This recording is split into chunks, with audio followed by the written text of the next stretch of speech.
কিন্তু আজহারুল ইসলাম সাহেব কবে মুক্তি হবেন সুস্পষ্টভাবে জানতে চাই সরকারের কাছে।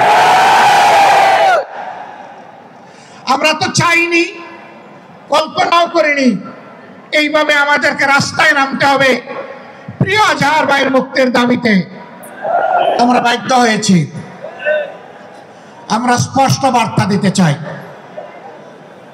তার মুক্তি না হওয়া পর্যন্ত এই সমাবেশ প্রথম নয়, শেষ নয়, সমাবেশ, বিক্ষোভ, আন্দোলন অব্যাহত থাকবে।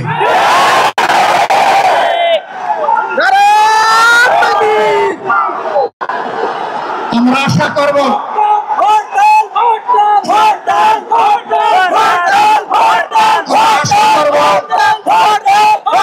সরকার সমাবুদ্ধির পরিচয় দেবেন। এক এক করে বাড়তি মজলুমদেরকে যেভাবে মুক্তি দিয়েছেন,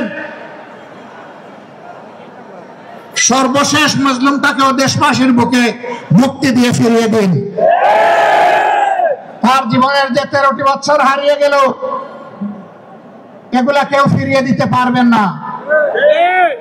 আর 13টি মিনিট তিনি জেলের ভিতরে থাকুন, আমরা তা চাই না। আমরা ভদ্র, কিন্তু আমরা বোকা নই। আমাদের ভদ্রতার এই উপহারকে কেউ যেন দুর্বলতা মনে না করেন। ভদ্ররা যখন শক্ত হয়, তখন কি পরিমাণ শক্ত হতে পারে 15.5 বছর তা বাংলাদেশ দেখেছে। আমি কারোর কথা বলবো না, কে কি করেছেন, কোথায় আপোষ করেছেন করেন না, এটা আমার সাবজেক্ট না।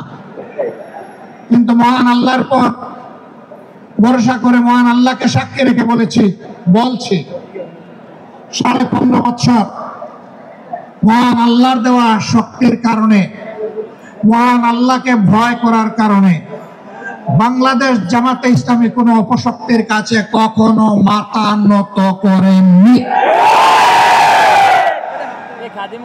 জীবন দিয়েছে, আপোষ করেনি। বহু আপোষের প্রস্তাব আমাদের কাছে এসেছিল। ফাঁসির কাস্টে নেতৃবৃন্দকে পাঠিয়ে দেওয়ার আগে জনে জনে দফায় দফায় প্রস্তাব এসেছিল। বাংলাদেশের জনগণ জানে, জীবিত অবস্থায় আল্লাহর সেই নেক বান্দারা, বাংলাদেশের বীর সন্তানেরা, তারা ওই সমস্ত প্রস্তাবগুলোকে পায়ের তলে ফেলে দিয়েছিলেন।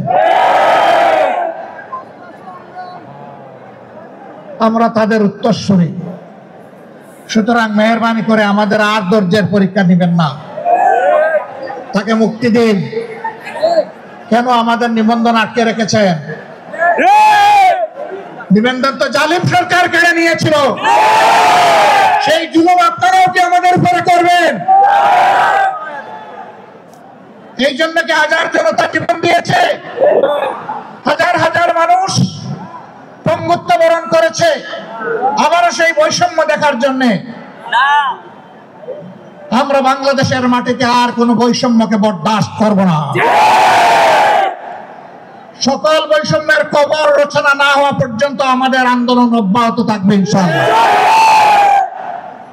আমি প্রিয় সহকর্মীদের কাছে জানতে চাই, 15.5 বছর জীবন দিতে যেমন ভয় করেন নাই, গুলির সামনে বুক পেতে দিতে ভয় করেন নাই, সর্বশেষ জুলাই আন্দোলনে শরীক হয়ে যেমন করে দেশপ্রেমের দায়িত্ব এবং দেশপ্রেমের প্রমাণ পেশ করেছেন, একটি মানবিক বাংলাদেশ, বৈষম্যহীন বাংলাদেশ গড়ে তোলা পর্যন্ত আপনারা কি একই লড়াই করার জন্য প্রস্তুত আছেন?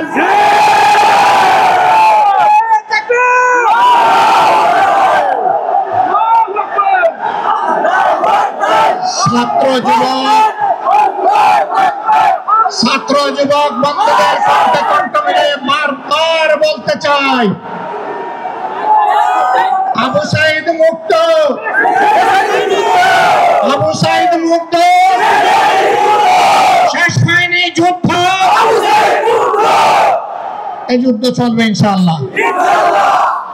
আমাদেরকে মেহেরবানি করে কেউ নতুন করে আর চোখ রাঙাবেন না। ফেসিবাদের ভাষায় কেউ কথা বলবেন না,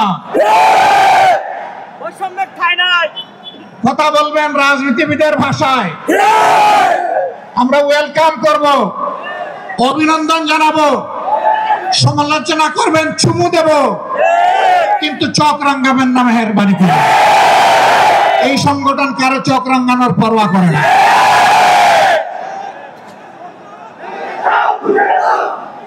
আমার সম্মানিত ভাইয়েরা, দেশের বিরুদ্ধে, জাতির বিরুদ্ধে অতীতেও ষড়যন্ত্র ছিল। ফ্যাসিবাদের পতনের পরেও ষড়যন্ত্র অব্যাহত আছে। এক এক করে আল্লাহ তাআলা সকল ষড়যন্ত্রকে ব্যর্থ করে দিয়েছেন।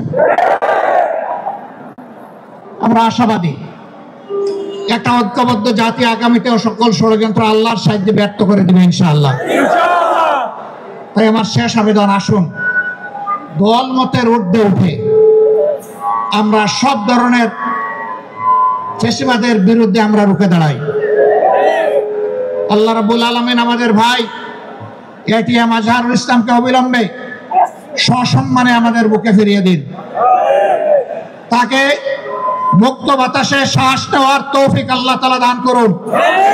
আমরা বিশ্বাস করি আসমান জমিনের মালিকের ইশারাই সর্বোচ্চ ইশারা, তার ফয়সালাই চূড়ান্ত ফয়সালা। আমরা মহান রবের দরবারে সেই ফয়সালা কামনা করছি। যে কোনো প্রয়োজনে দেশের সর্বনিম্ন ভাড়ায় সহজে বুকিং করুন প্রবাসীর হেলিকপ্টার।